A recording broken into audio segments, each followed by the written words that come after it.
Good morning, and thanks for joining us here on Condo Solutions. Every Monday morning from 9 to 10 o'clock, we talk about things that happen in your condos and your homeowners associations.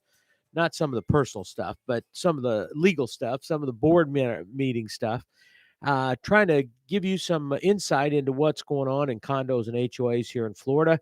Maybe you're new to that environment, haven't experienced it, or aren't familiar with the laws in Florida relative to other states, or maybe you've just moved from an HOA to a condo or a condo to an HOA, and things are a little different. You didn't realize that there was a difference between those two.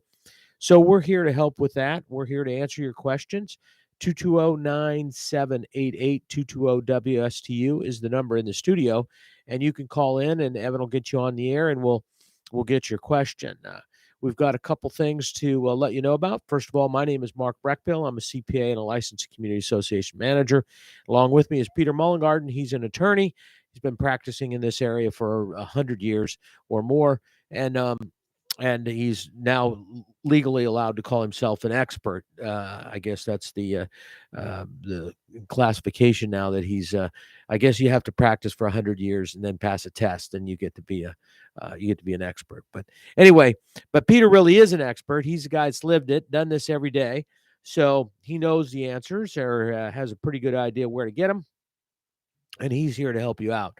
So we're going to give you those answers the best we can. There's a couple things that we always tell you. First of all, we need a name when you call in. We don't need your name, but we do need a name. And we'll also, we don't need the association because many times somebody hears an association, think that the problem doesn't apply to them. And as we know from past, it does apply, and it may be very specific to their situation. So that's the only thing that we ask on that side. The other thing that we always caution about is if you're getting ready to go to court, or you're going to have to take something to court, don't use the radio as your attorney. Call somebody like Peter who knows what he's doing. He can then look at your documents, which can change the answer, and he can give you an answer that will help you decide whether you need to go to court or can go to court, and you won't just be guessing. So otherwise, we're going to give you an answer, though, based on your interpretation of your documents and some of the information that you've given us, and then, of course, based on laws and rules and regulations and standard practices and court cases and things like that Peter has all lined up as soon as we ask. So anyway, that's the gist of the program, and anybody is welcome to call and ask your question. Good morning, Peter. How are you doing? Morning, Mark. I'm fine. How are you? Good. We got our first caller this morning, so we'll go ahead and get to her right away. Diana, go ahead. Welcome. Good morning. Good morning. I was wondering, could you talk about the benefits or the negatives of leasing or having an easement with a company to place cell phone antenna on the roof of the condo buildings? Sure. The primary benefit is tax oriented, and Peter can discuss the legal. I'll go through the tax.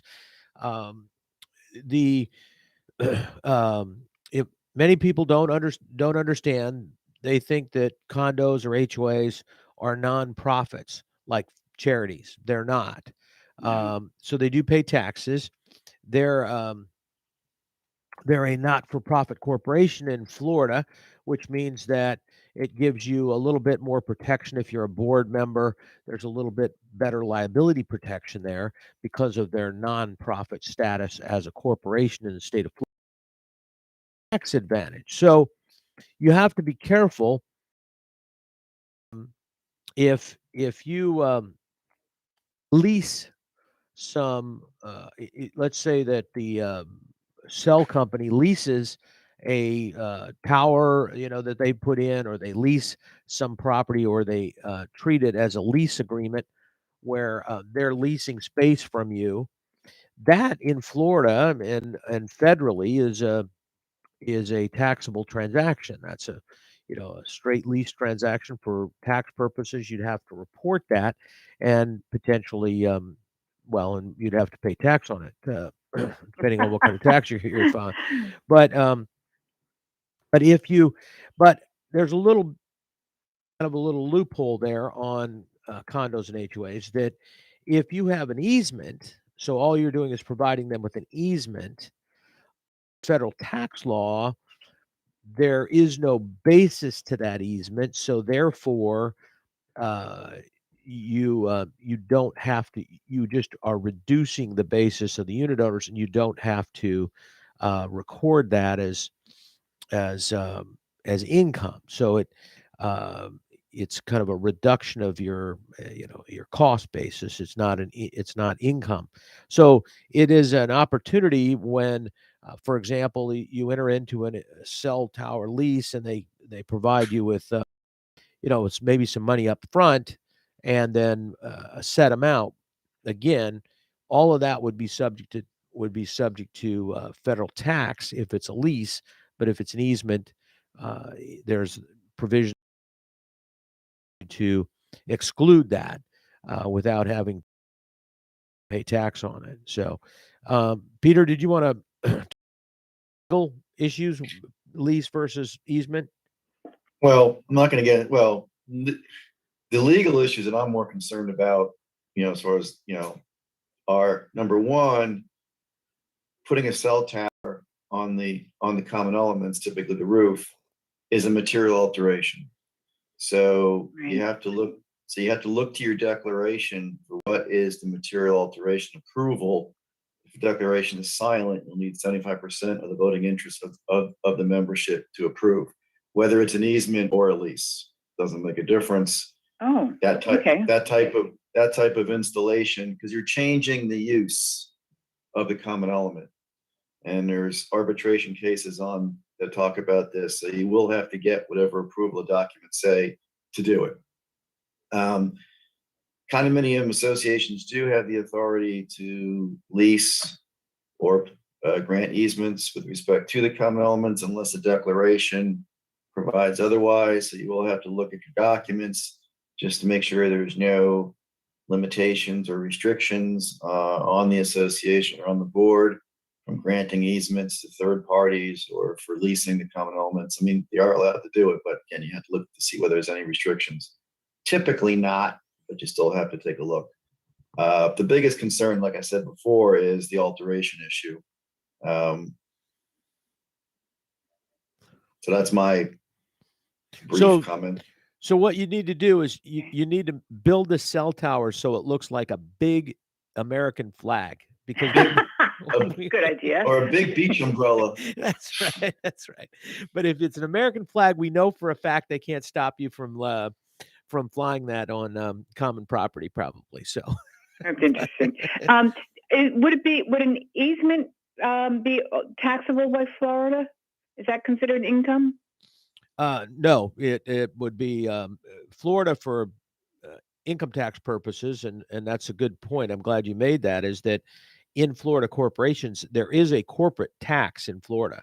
A lot of people think that Florida has no income tax. They have no personal income tax, but there is a corporate income tax. But they kind of, in most issues, follow federal law. So and that's true with an easement. The easement would be considered a reduction of basis, the same as it would be for federal purposes. So you wouldn't have to pay federal income tax. Now, sales tax is a different story, and that may be an issue that you have to deal with as far as on a lease scenario. I'm not sure on that, Peter. I think that transaction would be subject to. I think there's a communications tax that they levy, but anyway, which on the easement situation, I don't think you'd have that. But Okay. so there might be some state tax savings on that. Yeah, I really offer no opinion or comment on the tax side. Okay, that's just something, talk to someone like Mark or a tax attorney to get the tax aspect of it. Well, that's the wonderful, one of the wonderful aspects of having the two of you, legal expert and a CPA. I mean, that's a great combination. Thank you. Well, thank you. Appreciate it. Yeah, it's kind of like Dumb and Dumber. Yeah, that's No. right. That's right. Uh-huh. I'll be Wayne. but yeah, no, we appreciate that. And it does help because we each have our little things that we deal with. But I swallow my ego every Monday because I know everybody calls for Peter almost most of the time. They call for Peter, so that's all right. I'm good with that. He has the answers most of the time, so I'm good with that anytime. So, anyway, any other follow-ups on that or questions? No, thank you. Thank you. I appreciate you. I appreciate that you're there to ask and that you give such good advice. Thank you. Yeah, no problem. Thank Anytime. you. Thank you very much. Yeah, it is a it is kind of interesting because a lot of people don't really think much about the tax side of things in associations because they in most cases or in a lot of cases they don't end up with having taxable income because of some of the benefits that associations are given. And so it's and especially when the interest rates have been so low, they don't have a lot of investment income or interest income, and that they have to pay tax on. So it's interesting that uh, we're starting to see more of that now, and I think people are starting to come to the realization that there are taxable issues out there.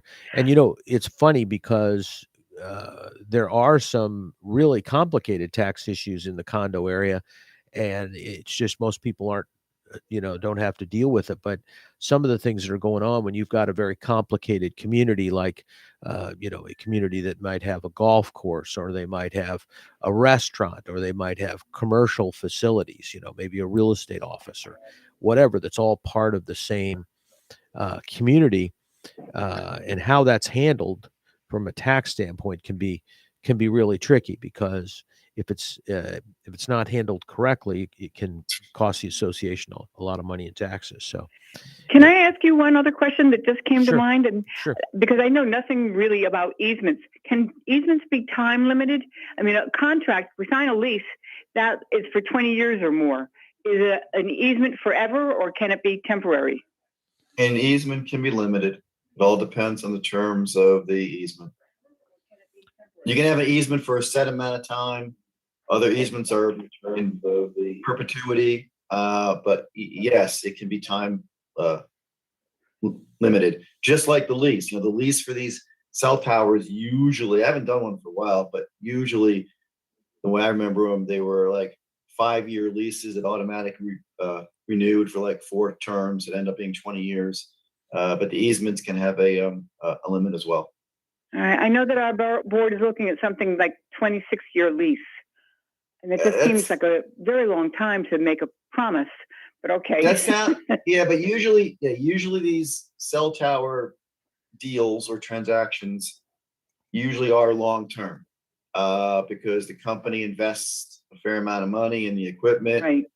In the tower itself. There's usually some kind of machine room you got to let them have access to as well. Anyway, so they're looking, the cell companies are looking for these long-term investments.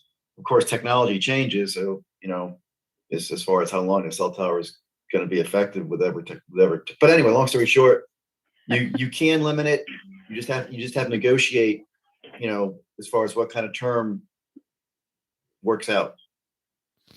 Yeah, and it is a good idea to it is a good idea to have those limited, so that first of all, that you've got an opportunity down the road maybe to generate some additional revenue, and it's and also so that it's got there's a period of time to cover it and make sure that the person is maintaining the property the way you want. You need to have and that's kind of one of the things we didn't really talk about. We talked about the tax, and we talked a little bit about the legal stuff, but from a legal standpoint, that easement still should have a lot of the almost all of the restrictions in it that you would have in a lease agreement to protect the association, including there's a whole lot of stuff. That's a real legal term, right? Stuff. Right. But Yeah. there's a whole lot of stuff that goes into these agreements. Everything from indemnity to maintenance and repair, and what happens if there's a casualty comes by and the tower gets knocked down or causes damage. So yeah, there is a lot of things that goes into these agreements other than just granting the lease or granting the easement. As Mark said, there's issues involved, with the construction of it, access to the property, things like that. Long list. Yeah, it is. These are not one-page agreements. They're not 100 pages typically, but they're not one. So And again, and it was one of the things we mentioned before on the show. It's also a good idea to, to get on these leases. They're going to have these cell companies. They have their standard document, and they'll throw it at you first. So don't, because they do whatever's easiest for them. Probably the lease scenario is a little easier for them, but that doesn't mean that you can't go that route. They have documents that they've used and have proved to do easements too. So, it's and I'm sorry, and how much leverage you have on these typically depend upon how bad they need you or how bad you want their money. If they have 9 other potential condos that they could go to for an easement or a lease, obviously that strengthens their hands. If you're like one of the only games in town for that area, for that that they need to service, obviously that strengthens your hand. And or how much does the association want the income? Some don't really care. Others really want it to offset their assessment income needs. So a lot goes into it. Yeah. And you just have to, once you figure out, obviously the threshold, like I said before, is, if your documents require owner approval, then that has to be obtained. Right. Otherwise the deal's not going to happen, or it shouldn't happen. Right. Shouldn't. The business terms regarding the length of the deal, the length of the transaction, the amount of money you're being paid, that's just a business term for the board to consider, and obviously for the cell tower company, to agree to. Plus all the other stuff like indemnity, insurance, maintenance, repair, liability. Those things. Yeah, and don't always assume because you're dealing with what appears to be a large corporation that there's nothing to worry about from a collection standpoint. From a I know I've seen this happen a number of times where you're presented with a document from somebody like an AT&T or a Verizon, and somebody says, well, we don't need to worry about guarantees, or we don't need to worry about this or that, because it's Verizon. They obviously can pay, or AT&T, they can pay. I used to hear this all the time in the construction industry. You'd hear, oh no, we're dealing with so and so contractor. They're a national company, so who's worried about it? Well, yeah, they are, but like all these national companies, they have cubbyholed or isolated some of their activities into Florida-based LLCs or whatever that may not have any assets, and so you need to consider collection, and you need to consider security in some cases and things like that, including the issue with damages. So things like deposits, security deposits, or other things that you would normally have in a lease transaction, you still have to consider those. You have to look at and see who you're entering the contract with. Are you entering it with Verizon, or are you entering it with Verizon's Installation Services of North Palm Beach, Florida, LLC? Where there might not be anything there, or it might even be a subcontract that's doing the work, and they've pushed some protection in front of them. So anyway, just be aware of that. Sometimes people overlook that because they think they're dealing with a large company, and they either think they can't change things, or it doesn't make any difference. Well, sometimes you can't. Sometimes, like Peter said, they got 10 associations out there ready to enter into a contract.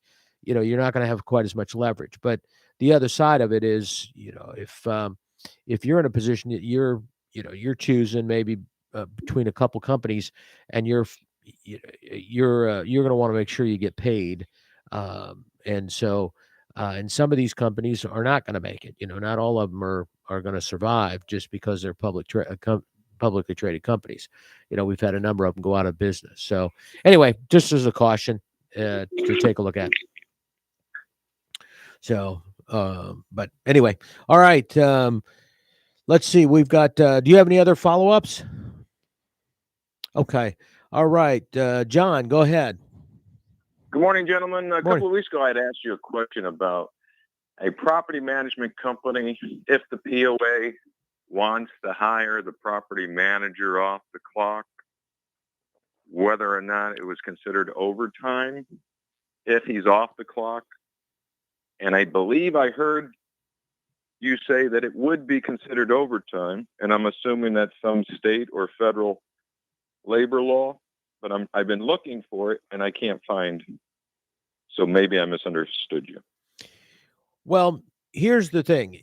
If and this is what this gets down to, is that you cannot have an employee who's also an independent contractor. And a lot of people don't realize that. So you can't actually hire an employee off the clock. Otherwise, everybody would do that. And then there would never be any overtime because all overtime would be paid off the clock. So what it boils down to is that if you're you've got somebody that you're being charged for through the property management company, and then they come through you separately. You have if they're a standard independent contractor and they do that kind of work on a regular basis, and you're hiring them to do the kind of work, let's say they're an AC repair person or they're a maintenance person, and you're hiring them to do you're hiring their business. That's one thing. If on the other hand they're an employee of the property management company, and then you're also hiring them separately as an independent contractor or as an employee, you've because they're being hired by the same company, they're going to be looked at as being the same, that's the same job, even though it's going through two separate payroll processes. They're going to look at that as being a way to avoid overtime. And as So go ahead. Where would I find that though? Yeah, it's not easy because it's a lot of that is, like with a lot of these things, it's not a case of here's the rules and here's where the answer is. This is an interpretation thing, the way that the Department of Labor interprets these items when they're faced with a complaint. So most of this stuff is developed over a period of time by court cases or government action. So the employee situation is pretty much, I would think you probably could find that in the Department of Labor definition of employee and overtime somewhere, but I don't know. I mean, I'm going based on how I've seen it happen a couple times in the past. Yeah, and I didn't mean to put you on the spot. I appreciate no, your it's experience. I'm just saying that's what it comes down to. It comes down to experience over the years. You've heard it. It could be in the administrative code of the Department of Business Professional Regulation. It could be buried somewhere. And what it comes down to is, well, prove it. Show it. When I'm making an argument, I always like to show it in black and white. But like you say, it's buried somewhere in there. Well, and sometimes it's fact-based too. I mean, it's. Well, are you trying to figure out whether or not someone is entitled to overtime?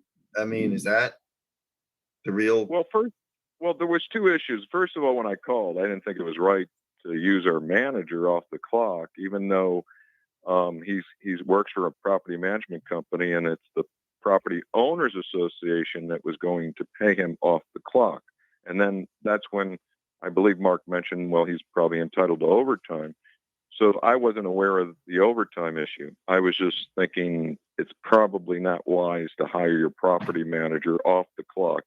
And then I also mentioned to you that the POA recently created an LLC that I cannot I know the name of it, but I can't find it on Sunbiz.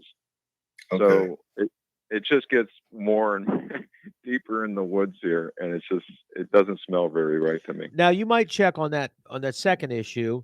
It might not be on Sunbiz specifically. It might be a Delaware entity. So sometimes or Nevada. Yeah, Delaware and Nevada. Although even with a foreign entity, they have to have a registration in the state if they're operating in the state.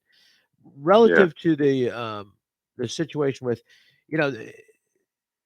there's a whole bunch of on hiring the property manager off the clock, so to speak.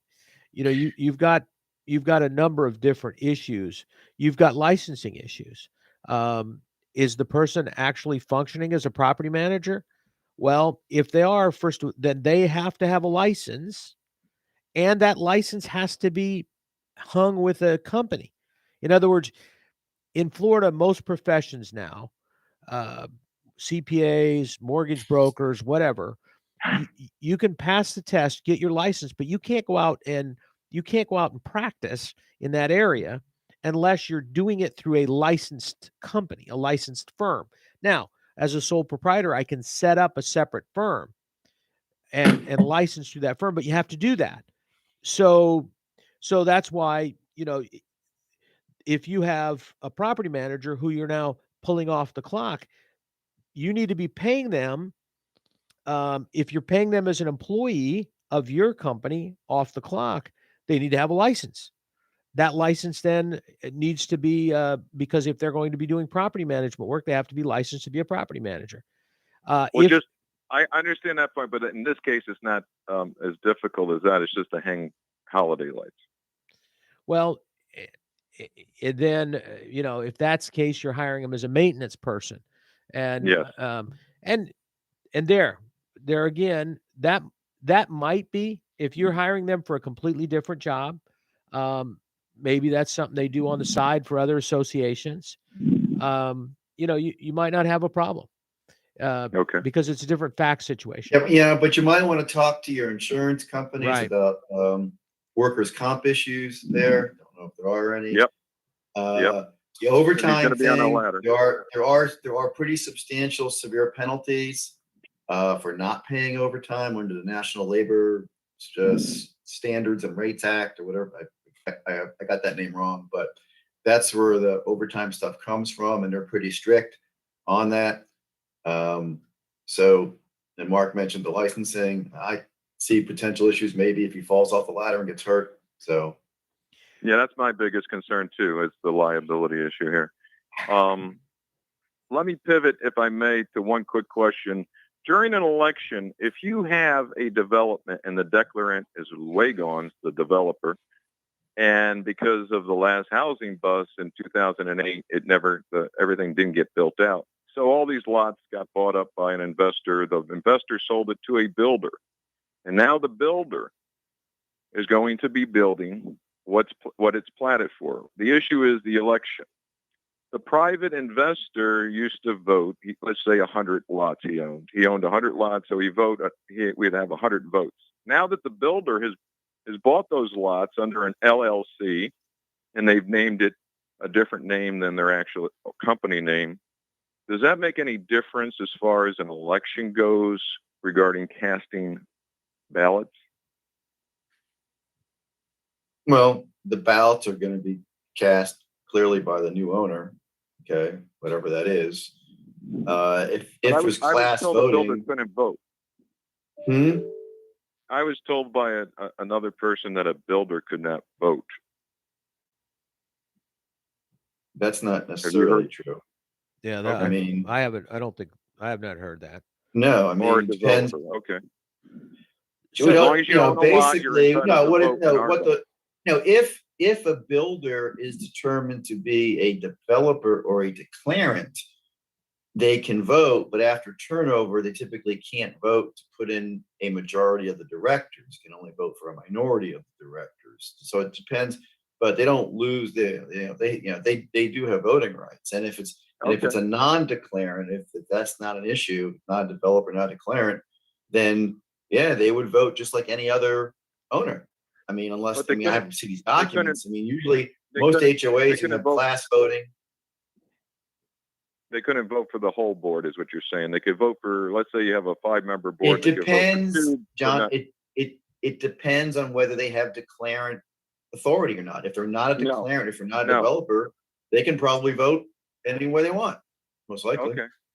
Okay, so they're just a builder. They're not a declarant. They're not a developer. Like I said, that's long past in our community, and I'm sure a lot of other communities went through this after the bust. They didn't get fully built out. The developer, the declarant left. The documents got amended, and we are one lot, one vote. So this shouldn't be an issue as far as a builder buying up a bunch of lots and voting in an election. It's just that the people that are there in that community, let's say 30 homes, and 100 didn't get built out, are going to get outvoted by the builder, and they're in an uproar about that. But that's life. That's the way our Well, dogs breed. but if this builder is paying, the assessments for 100 lots, then why shouldn't he Well, have they a right to don't. They vote? don't pay any. They don't pay any assessments. As far well, I guess they pay the administrative costs and they pay the property management company costs, but they don't pay landscaping or anything like that because these are just empty lots. Well, see, Well, there you go. This is a very, Mark says this all the time at the beginning of the show. I mean, this is a very document specific issue. I mean, if unimproved lots have a different assessment rate than improved lots do, I don't know. But I mean, a lot of this is going to hinge on what these documents say in terms of voting and assessment payment and things like that.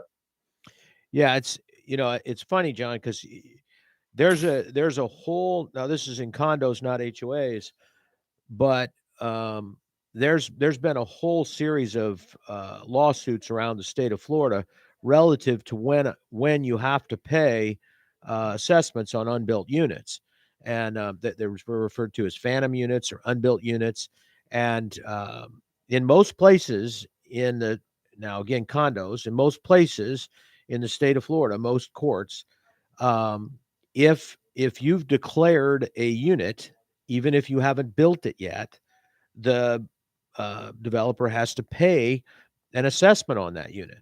So, that's why under the development laws, the developer, the declarant, is given some, period of time which they can pay just the administrative costs. They can pay, they can pay the admin costs. They can have a guarantee in effect. But once that guarantee's gone because the declarant's gone, and you've just got builders, the builders have to pay their assessments on their lots, whether they're finished or not. They have to pay it typically. And there's language. Usually there's a lot of language in the original documents to protect the declarant, but that doesn't protect the builder.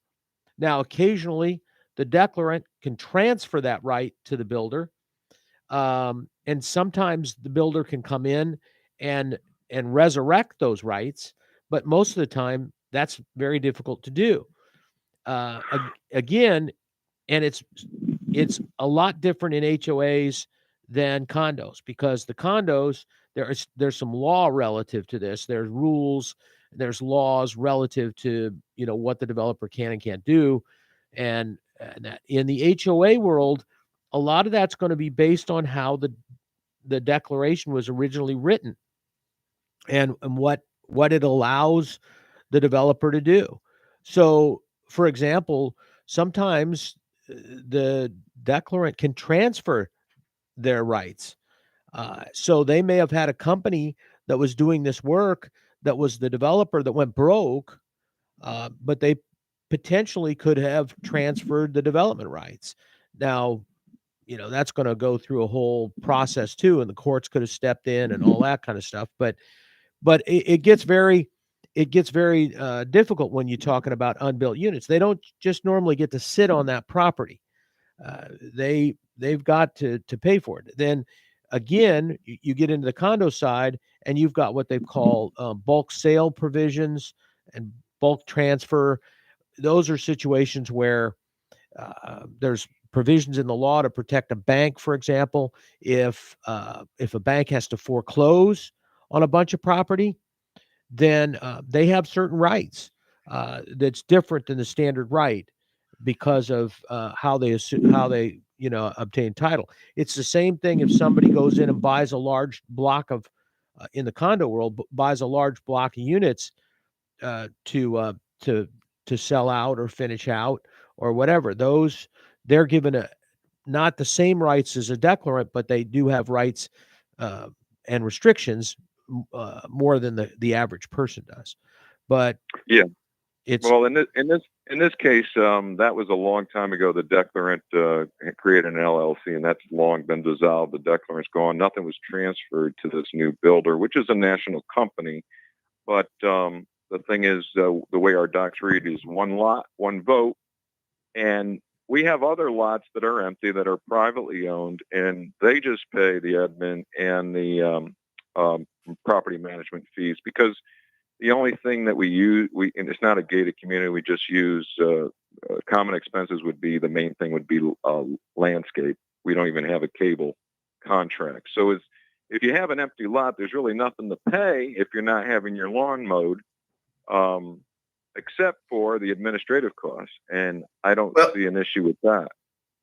Again, I've seen documents, and it sounds like maybe these are like that. I've seen documents that do establish different assessment rates for the improved versus the unimproved lots.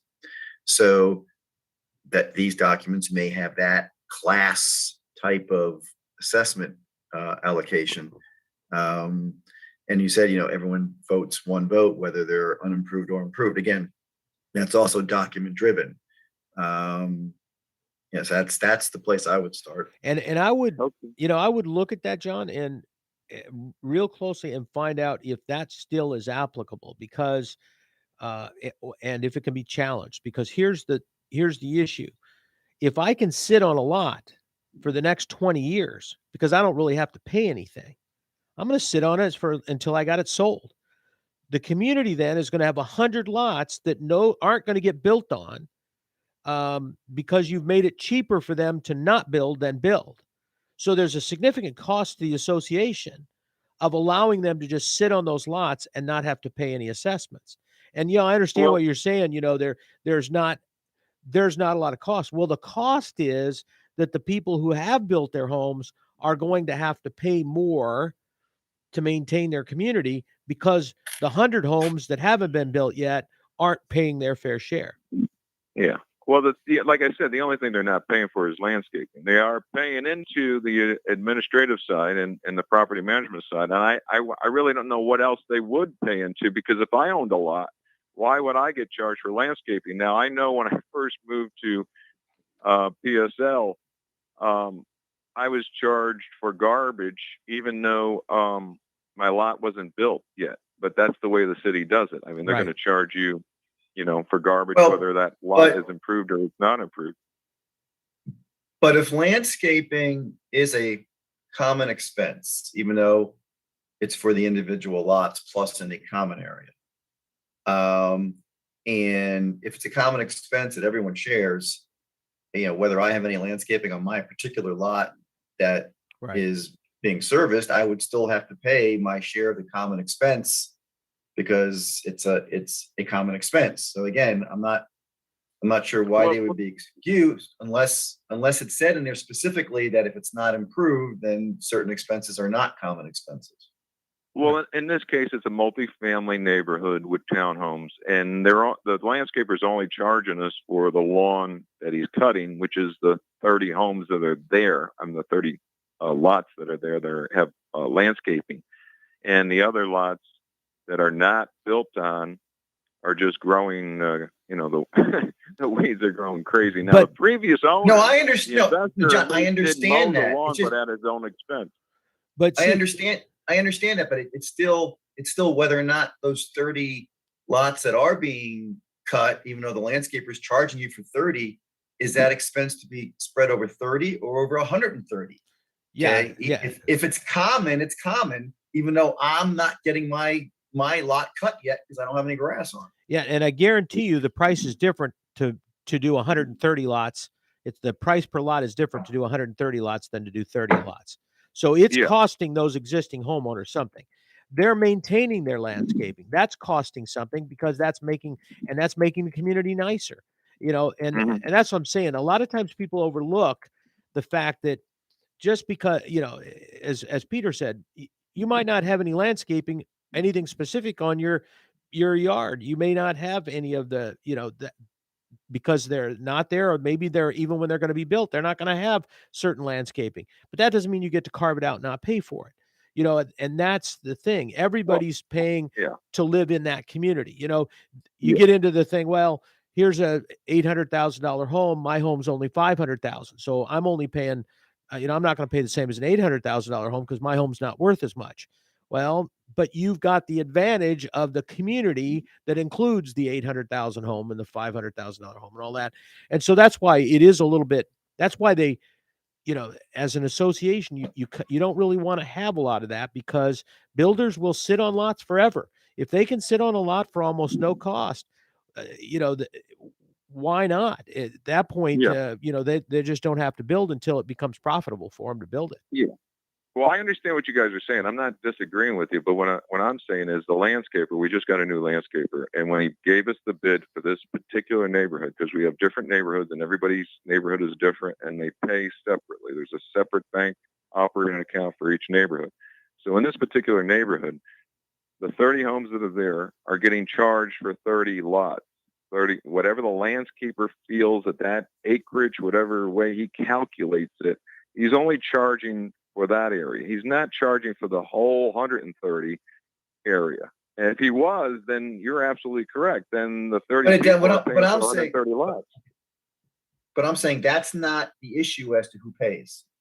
What the landscaper is paying, what the landscaper is charging is what it is. It's, to me, and again, I don't have the documents in front of me, it's not that he's only charging you for 30, it's what do your documents say those expenses are.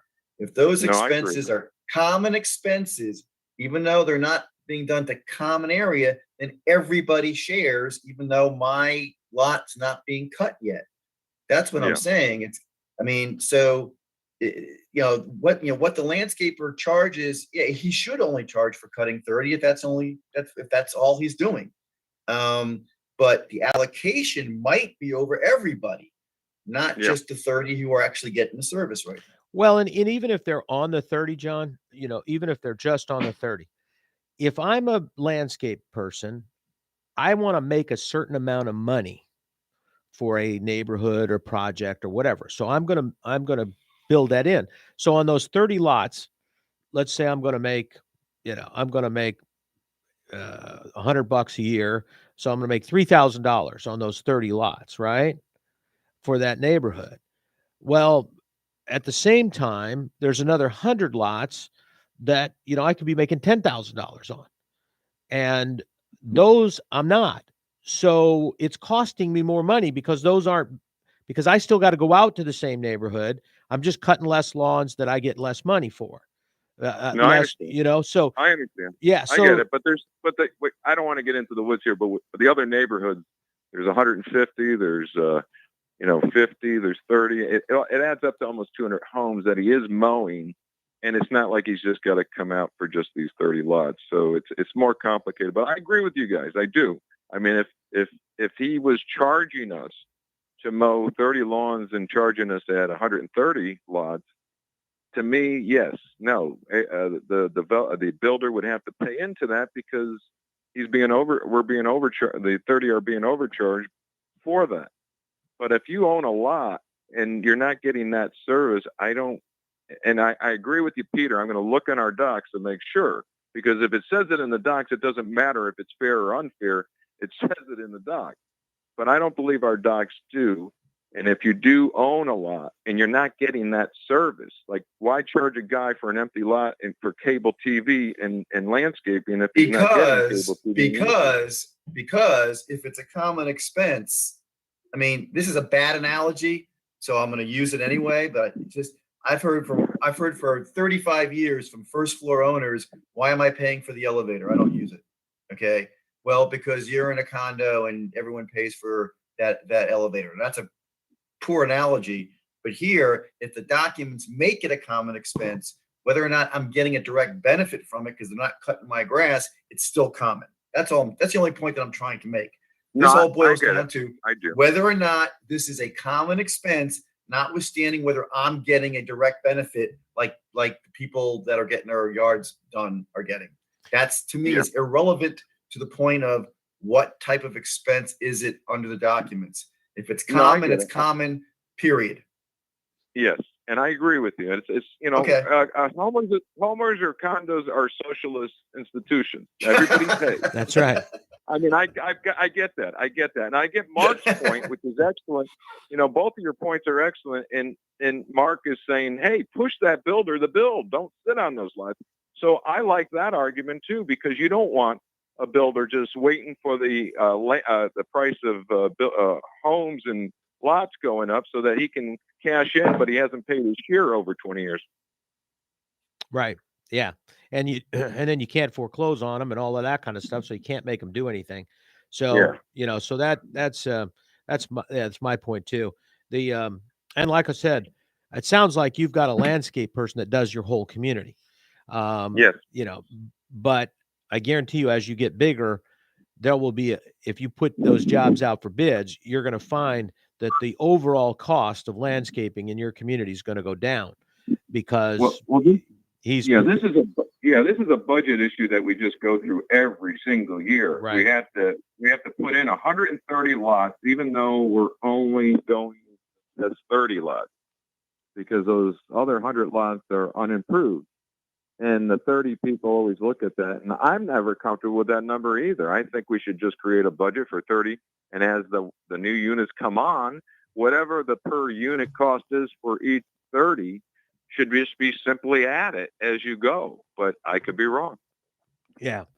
Well, I think that, at least it's, like I said, it's something to do and look at the documents and see if you can push them, because you don't want to have them sitting on those lots forever. They should have been building by Peter. now. I got to look at the docs and make sure about how it reads for common expenses. Okay. But thank you guys again. I appreciate your time. No problem. Thanks, John. Thanks for calling. You.